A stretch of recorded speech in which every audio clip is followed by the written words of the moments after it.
Hi armies. Has everyone changed their wallpaper yet? Wait. You did change, but it's just wallpaper on the phone. Why don't we level it up?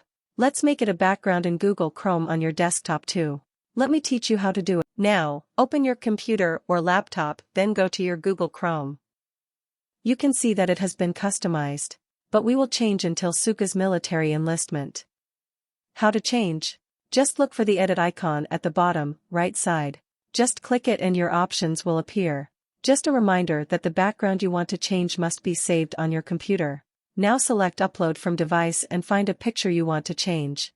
Click Open and it's done. You have a new background.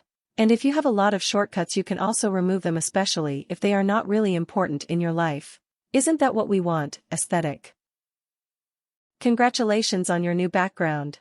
Thank you very much for watching. If this video really helped you, please consider subscribing to my YouTube channel and follow me on Facebook. The links are in the description box, so you can be updated with our other tutorials. Keep safe everyone and stay connected. Watch my other videos and leave comments for more improvements and next content you want.